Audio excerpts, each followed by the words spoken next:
रोगी का काम है अपनी बीमारी के बारे में बताना और डॉक्टर की ड्यूटी है बीमारी के मूल कारण को ढूंढना और उसका अस्थायी समाधान करना। लेकिन दुर्भाग्यवश आज की डेट में जो डॉक्टर हैं जिनको बीमारी का मूल कारण ढूंढना चाहिए, उसका परमानेंट इलाज करना चाहिए, वो भी बीमार हो चुके हैं, वो भी रोगी बन गए। वो भी सुबह से लेकर शाम तक केवल बीमारी की चर्चा कर रहे हैं। जनता का काम है अपनी समस्या को बताना और नीति निर्माताओं का काम है समस्या के मूल कारण को ढूंढना और उसका स्थायी समाधान करना। लेकिन आज की डेट में बहुत सारे नीति निर्माता, माननीय सांसद, विधायक, वो भी सुबह से लेकर शाम तक सोशल मीडिया में केवल समस्या बता रहे हैं। फला जगह पत्थरबाजी हो गई, फला जगह ये हो गया, फला जगह वो हो गया, फला जगह पाकिस्तान जिंदाबाद लग गए, फला जगह पत्थरबाजी हो गई। मतलब समस्या बताते जा रहे हैं। वो समस्या बता बता के ही उनको लगता है वो अपनी ड्यूटी कर रहे हैं। नहीं, मैं फिर से कह रहा हूं, रोगी का काम है बीमारी की बात करना, डॉक्टर का काम है इलाज करना, जनता का काम है समस्या बताना, सांसद विधायक का काम है उस समस्या के मूल कारण को ढूंढना और उसका स्थायी समाधान करना। दिन भर ट्विटर पे जो देश विरोधी बात लिखी जाती है, किस लिए? क्योंकि उनको इसी काम के लिए विदेशों से फंडिंग हो रही है। तो हम जो ट्विटर पे देश विरोधी बात लिखी जा रही है, जनता उसको काउंटर कर रही, बात समझ में आ रही है। लेकिन नीति निर्माताओं का काम उसको काउंटर करना नहीं है। नीति निर्माताओं का काम विदेशी फंडिंग को रोकना है, जिससे परमानेंट इसका इलाज हो जाए, ये समस्या खत्म हो जाए। ये जितने भी ट्विटर पे देश विरोधी बातें होती हैं, फेसबुक पे देश विरोधी बातें होती हैं, अखबारों में देश विरोधी लेख लिखे जाते हैं या देश विरोधी न्यूज बनाई जाती हैं, बहुत सारे एजेंडाबाज पत्रकार जो देश विरोधी बातें करते हैं, देश विरोधी एजेंडा चलाते हैं, सबकी फंडिंग विदेशों से हो रही है। या तो काला धन हवाला के जरिए हो रही है या एफसीआरए के जरिए हो रही है। उन्होंने एनजीओ बना रखा है, उनके एनजीओ को विदेशों से फंडिंग आ रही है एफसीआरए के जरिए। जो 2010 में कानून बनाया था कांग्रेस ने एफसीआरए, उसका वो फायदा उठा रहे हैं। तो बजाय कि उनसे तूतू में करना, हम एफसीआरए कानून को क्यों नहीं खत्म कर रहे? हम हवाला के खिलाफ कठोर कानून क्यों नहीं बना रहे? जो समस्याएं भारत में हैं वो अमेरिका, चीन, फ्रांस, सिंगापुर, कोरिया, जापान में क्यों नहीं है? अगर बीमारी ठीक नहीं हो रही तो उसका दो ही कारण होता है, या तो डॉक्टर ठीक नहीं है या तो दवा ठीक नहीं है। डॉक्टर तो हमारे बहुत अच्छे हैं और उसके बाद बीमारी ठीक नहीं हो, इसका मतलब दवा ठीक नहीं। बड़ी सीधी सी बात है भाई। जिस तरीके से भारत में रामनवमी की शोभा यात्रा के दौरान पत्थरबाजी होती है, ऐसी पत्थरबाजी Singapore, America, Korea, Japan, China में क्यों नहीं होती? जिस तरीके से देश विरोधी ट्वीट भारत में होते हैं, ऐसे चाइना में लोग क्यों नहीं करते देश विरोधी ट्वीट? जिस तरीके से फेसबुक पे यहां देश के खिलाफ जहर उगला जाता है, अखबारों में लिखा जाता है, ऐसा सिंगापुर में और चाइना और कोरिया में क्यों नहीं होता? जिस तरीके से यहां पे सड़कों के किनारे अवैध रूप से मजार, दरगाह, मस्जिदें बन रही हैं, ऐसा China, Singapore, Japan, France, America में क्यों नहीं हो रहा है? मैं बार बार कहता हूं, दवा अच्छी होगी, बीमारी घटेगी। दवा घटिया होगी, बीमारी बढ़ेगी। क्योंकि दवा और कानून एक जैसे काम करते हैं। इसलिए अगर कानून अच्छा होगा, समस्याएं घटेंगी, कानून घटिया होगा, समस्याएं बढ़ेंगी। हम लोग दिन भर सोशल मीडिया में क्या कर रहे हैं? बस ये बता रहे हैं, वहां मजार बन गया, वहां दरगाह बन गई, सड़क के ऊपर कब्जा हो गया, इस रेलवे स्टेशन पे मजार बन गई, फला जगह ये हो गया, फला जगह वो हो गया, उसने पाकिस्तान जिंदाबाद बोल दिया, उसने ये कर दिया। अरे कभी बीमारी की चर्चा करके बीमारी खत्म हुई है क्या? अगर आपको बुखार है तो सुबह से लेकर शाम तक बुखार बुखार बुखार बुखार बुखार अटनेस बुखार उतरेगा क्या? आपको कैंसर है, सुबह से लेकर शाम तक कैंसर कैंसर कैंसर कैंसर करने से कैंसर खत्म होगा क्या? फिर तो कैंसर और बढ़ जाएगा। सुबह से लेकर शाम तक कैंसर की बात करने से कैंसर का इलाज करना पड़ेगा।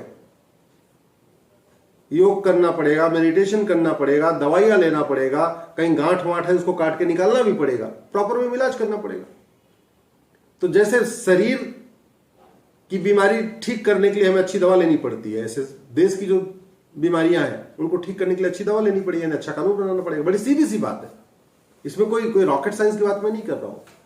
तो इसका आप जरा समझिए, माओवादियों की फंडिंग कहां से होती है? विदेशों से होती है,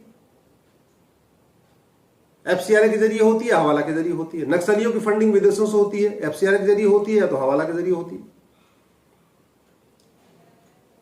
मजहबी उन्माद जो फैला रहे इनकी फंडिंग कहां से हो रही है? या तो खाड़ी देशों से हवाला के जरिए आ रही है या तो एफसीआरए के जरिए आ रही है। जो लोग यहां चरमपंथ फैला रहे हैं उनकी फंडिंग या तो हवाला के जरिए हो रही है, एफसीआरए के जरिए हो रही है। कश्मीर के अलगाववादियों की फंडिंग या तो हवाला के जरिए हो रही है, एफसीआरए के जरिए हो रही है। पूर्वोत्तर में अलगाववादियों की फंडिंग या तो हवाला के जरिए हो रही है, एफसीआरए के जरिए हो रही है। ऐसी कोई एक भी चीज आप मुझे बताइए जो फ्री में हो रहा है, मुफ्त में हो रहा है। कुछ नहीं हो रहा है मुफ्त में। पूरे देश में मदरसों के जाल बढ़ता चला जा रहा है। कहां से आ रहा है पैसा? या तो खाड़ी देशों से हवाला के जरिए आ रहा है या तो एफसीआरए के जरिए आ रहा है। पूरे देश में चर्च का जाल बनता चला जा रहा है, गांव गांव चर्च बन रहे हैं। कहां से आ रहा है पैसा?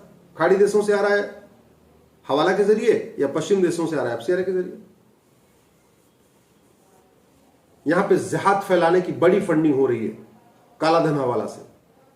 तो ये जिहाद जिहाद जिहाद जिहाद करके जिहाद खत्म नहीं होगा। जिहाद की बातें करके जिहाद खत्म नहीं होगा, बल्कि उसके खिलाफ उनकी फंडिंग रोकनी पड़ेगी, कठोर कानून बनाना पड़ेगा। लैंड जिहाद हो रहा है, चारों तरफ जमीनों पे कब्जा हो रहा है। क्यों हो रहा है कब्जा? अमेरिका, फ्रांस, चाइना, सिंगापुर में कोई जमीन पे कब्जा नहीं कर लेता सरकारी जमीन पे। यहां क्यों हो रहा है? क्योंकि कानून घटिया है। चारों तरफ लाउड स्पीकर चिल्ला रहे। अमेरिका में क्यों नहीं लाउड स्पीकर चिल्लाते लोग? सिंगापुर में क्यों नहीं लाउड स्पीकर चिल्लाते? तो अजान का काउंटर करने के लिए हनुमान चालीसा ये इसका उपचार है। और अजान और हनुमान चालीसा इसका तो बराबरी हो ही नहीं सकती। हनुमान चालीसा में कोई कभी कहा ही नहीं जाता केवल हनुमान जी पूजा करने के लायक है। शिव चालीसा जो शिव भक्त है वो कभी नहीं कहता केवल भगवान शंकर ही पूजा करने के लायक है। कृष्ण के जो भक्त कभी नहीं कहते भगवान कृष्ण ही पूजा के लायक है और कोई है ही नहीं। दुर्गा जी के भक्त कभी नहीं कहते केवल दुर्गा जी पूजा के लायक है और कोई दूसरा है ही नहीं। तो उसको हम अजान के साथ बराबर नहीं कर सकते। इसी तरीके से इस देश में इतनी मज़ारें, इतनी दरगाह, इतनी मस्जिद बन रही है। पता है आपको, अरब में जहां से इस्लाम शुरू हुआ है, एक भी मज़ार, एक भी दरगाह, एक भी पक्का कब्रिस्तान नहीं है। क्योंकि पक्का कब्रिस्तान हराम है, इस्लाम में हो ही नहीं सकता। अरब में तो मोहम्मद साहब की जो जहां पे कब्र है केवल वो पक्की है बस। राजा जहां बड़े बड़े शेख हैं, अरबपति, खरबपति, उनका भी कब्रिस्तान पक्का नहीं है। पूरे के पूरे अरब देशों में, खाड़ी देशों में एक भी आपको मजार नहीं मिले। क्यों? क्योंकि मजार हराम है। और भारत में आपको हर 1 किलोमीटर के बाद एक मजार मिलेगी। पूरे अरब देशों में एक भी आपको दरगाह नहीं मिलेगी। भारत में आपको रेलवे स्टेशन के ऊपर भी दरगाह मिल जाएगी, बस अड्डे पे भी दरगाह मिल जाएगी। क्यों? इसलिए मैं कह रहा हूं, जहां कानून घटिया होता है वहां पे समस्याएं बढ़ती हैं। अगर आप खेत में बाड़ नहीं लगाओगे तो उसमें आवारा पशु आके घुसेंगे। यदि आप खेत की निराई गुड़ाई प्रॉपर वे में नहीं करेंगे तो उसमें खरपतवार पैदा होंगे। इसलिए मैं बार बार कहता हूं, जो भी समस्याएं चल रही हैं भारत में, इसके पीछे विदेशी फंडिंग है, काला धन की फंडिंग है, एफसीआरए के जरिए फंडिंग है, और कई बार तो भारत के अंदर की फंडिंग है। भारत में बहुत बड़ी मात्रा में 14-15 लाख रुपए हर साल भारत में ब्लैक मनी जनरेट हो रहा है। इस पर हम किसी और दिन चर्चा करेंगे आपसे। तो समाधान इसका स्थायी है। हम काला धन के खिलाफ अमेरिका, सिंगापुर जैसा कानून बनाए, घूसखोरी के खिलाफ अमेरिका, चाइना जैसा कानून बनाए, बेनामी प्रॉपर्टी के खिलाफ कोरिया और सिंगापुर जैसा कानून बनाए, भ्रष्टाचार के खिलाफ जितना कठोर कानून होगा देश की समस्याएं उतनी कम होगी। भ्रष्टाचार के खिलाफ हमारा कानून घटिया है, इसलिए सारी समस्याएं चल रही हैं। इसीलिए सुबह से लेकर शाम तक अशांति बनी हुई है। और मैं फिर से रिपीट कर रहा हूं, बीमारी की चर्चा करके बीमारी खत्म नहीं होती है, समस्या की चर्चा करके समस्या खत्म नहीं होती है, समाधान करना पड़ता है। समाधान यही है, विदेशी फंडिंग खत्म हो, सबसे पहले भ्रष्टाचार के खिलाफ कठोर कानून बने। और ये तो सबको पता है कि किस स्कूल में नफरत सिखाई जा रही है, किस स्कूल में काफिरों के खिलाफ जहर घोला जा रहा है। उस स्कूल के रहते हुए शांति संभव है क्या? जब तक उस स्कूल को हम नहीं बंद करेंगे, उस स्कूल का सिलेबस ठीक नहीं करेंगे, तब तक शांति कहां से संभव है? बच्चा जो बचपन में पढ़ता है वही उसके पूरे जीवन उसके दिमाग पे रहता है। हम लोग एबीसीडी आज तक हम लोग सब कुछ भूल सकते हैं, 10वीं की चीजें भूल सकते हैं, 12वीं की चीज भूल सकते हैं, कभी एबीसीडी नहीं भूल सकते, क्योंकि अपने बचपन में पढ़ा उसको। हम कभी गिनती पहाड़ा भूल नहीं सकते, क्योंकि हमने उसको बचपन में पढ़ा है। हम 10वीं की 12वीं चीजें भूल सकते हैं, हिस्ट्री ज्योग्राफी जो बाद में पढ़ा भूल सकते हैं, लेकिन जो हमने प्राइमरी में जो चीज पढ़ लिया, और ये वैज्ञानिक भी कहते हैं कि 14 साल तक बच्चा जो पढ़ता है वो लाइफ लॉन्ग उसके दिमाग पे रहता है उसका असर। हम क्यों नहीं जो राइट टू एजुकेशन है इसको राइट टू इक्वल एजुकेशन बना देते? एक शब्द ही तो जोड़ना है, राइट टू एजुकेशन एक्ट है ना, इसमें केवल एक शब्द जोड़ना है, इक्वल, ये बन जाएगा राइट टू इक्वल एजुकेशन। और अभी 14 साल तक लागू होता है, इसको 16 साल तक कर दे, यानी 16 साल तक या 18 साल तक कर दे कि भाई 16 साल या 18 साल तक के देश के सभी बच्चे सब अपनी अपनी मातृभाषा में पढ़ेंगे। गुजरात वाला गुजराती में पढ़े, बंगाली में पढ़े, महाराष्ट्र वाला मराठी में पढ़े, लेकिन सिलेबस एक होगा, कंटेंट एक होगा। ये काम बड़ा आसान है। पार्लियामेंट ने राइट टू एजुकेशन एक्ट बनाया हुआ है, तो जब parliament right to education act बना सकता है तो parliament right to equal education act भी बना सकता है। आशा करता हूं कि आज ये बात आपको समझ में आई होगी कि मजहबी उन्माद का समाधान करना है तो सबसे पहले हमें कठोर कानून बनाना पड़ेगा, खासतौर पर भ्रष्टाचार के खिलाफ। मजहबी उन्माद रोकना है तो सबसे पहले हमें एफसीआरए कानून को खत्म करना पड़ेगा। मजहबी उन्माद रोकना है तो सबसे पहले हमें राइट टू इक्वल एजुकेशन कानून बनाना पड़ेगा। जो राइट टू एजुकेशन है इसको राइट टू इक्वल एजुकेशन करना पड़ेगा। मजहबी उन्माद रोकना है, अपराध रोकना है, अराजकता रोकनी है तो भ्रष्टाचार के खिलाफ कठोर कानून बनाना पड़ेगा। मजहबी उन्माद रोकना है तो हमें जो ये दुनिया भर के हमने अपराध के खिलाफ कठोर कानून बनाए हैं, इनको सबको मर्ज करके one nation one penal code बनाना पड़ेगा। धर्मांतरण के खिलाफ अलग से कानून बनाने की जरूरत ही नहीं है। फालतू लोग कहते हैं धर्मांतरण नियंत्रण कानून बनाओ, धर्मांतरण नियंत्रण कानून बनाओ, कोई जरूरत नहीं है। इंडियन पिनल कोड में एक चैप्टर डाल दीजिए धर्मांतरण के खिलाफ। ऐसे हम कितने कानून बनाते चले जाएंगे? 50 कानून चल रहे हैं अपराध के लिए, उसमें एक नया कानून और जुड़ जाएगा। मैं तो कहता हूं एक इंडियन पिनल कोड बनाइए, जितने भी अपराध से संबंधित कानून सब उसी में जोड़ दीजिए। घूसखोरी, जमाखोरी, मिलावटखोरी, कालाबाजारी, नशा तस्करी, मानव तस्करी, शराब तस्करी, जितने भी अपराध है सबको उसी एक इंडियन पिनल कोड में डाल दीजिए। One nation one penal code हो जाएगा। तो हमें कठोर कानून बनाना पड़ेगा, जो कानूनों का मकड़जाल है इसको खत्म करना पड़ेगा, तब जाके मजहबी उन्माद रोकना पड़ेगा। क्योंकि मजहबी उन्माद बुखार जैसा नहीं है, सामान्य सी बीमारी नहीं है कि आप उसमें एक दवा दे देंगे, 2 दवा दे देंगे तो खत्म हो जाएगा। नहीं, बुखार होता है तो आदमी एक पैरासीटामोल ले लेता है, कोई एंटीबायोटिक ले लेता है, 3 दिन में बुखार ठीक हो जाता है। कैंसर में पैरासीटामोल क्रोसिन खाने से कैंसर ठीक नहीं होता है। कैंसर में तो आपको लंबा प्रोसेस लेना पड़ता है, बहुत सारे प्रोसेस लेना पड़ता है। कुछ दवाइयां खाना खाने के पहले खानी होती है, कुछ दवाइयां खाना खाने के बाद खानी होती है, कुछ दवाइयां दोपहर में भी खानी होती हैं, कई बार रेडियोथेरेपी भी करनी पड़ती है, कई बार कीमो भी लेना पड़ता है, बहुत सारे प्रोसेस अपनाने पड़ते हैं।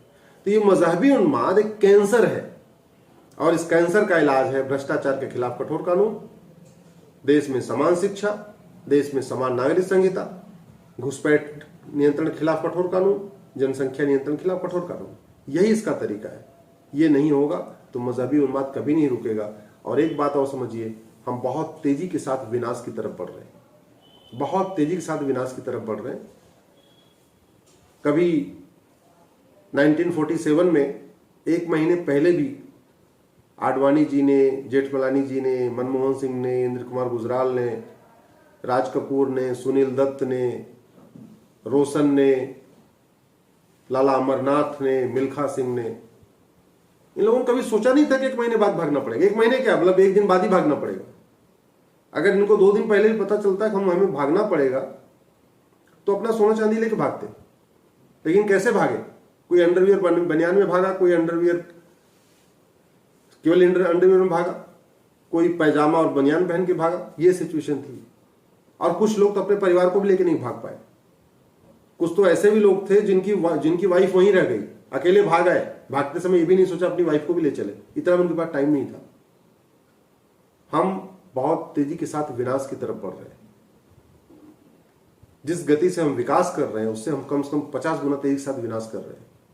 हम जिस गति के साथ सड़कें बना रहे हैं उससे 10 गुना तेजी के साथ हम मजहबी उन्माद तेजी के साथ फैल रहा है भारत में। ये सड़क, ये एयरपोर्ट, ये बाकी सब जो विकास की बातें हैं, सबके घर में बिजली, सबके घर में पानी, ये सब तो ठीक है। लेकिन जब भारत की संस्कृति नहीं बचेगी, सनातन धर्म नहीं बचेगा, तो ये बिजली, पानी, गैस सिलेंडर और मुफ्त की बाकी चीजें ये किसके लिए, किस काम आएंगी? जब संस्कृति नहीं बचेगी, सनातन धर्म नहीं बचेगा, तो फिर काहे का विकास, किस बात का विकास? इसलिए मेरा ये मानना है कि 5 कानून बहुत जरूरी है। भ्रष्टाचार के खिलाफ कठोर कानून बने, समान शिक्षा बने, समान नागरिक संहिता बने, घुसपैठ के खिलाफ कठोर कानून बने और जनसंख्या नियंत्रण के लिए कठोर कानून बने। यही इसका तरीका है मजहबी उन्माद को रोकने का। इस वीडियो को अधिक से अधिक शेयर करिएगा, ज्यादा से ज्यादा लोगों से शेयर करिएगा, क्योंकि ऐसी बातें टीवी पे तो होती नहीं है। तो आप ही लोग सहारा हैं, आप ही लोग माध्यम हैं। आप जितना ज्यादा लोगों तक ये बात पहुंचाएंगे उतना शायद ये विषय फैलेगा। धन्यवाद, आभार।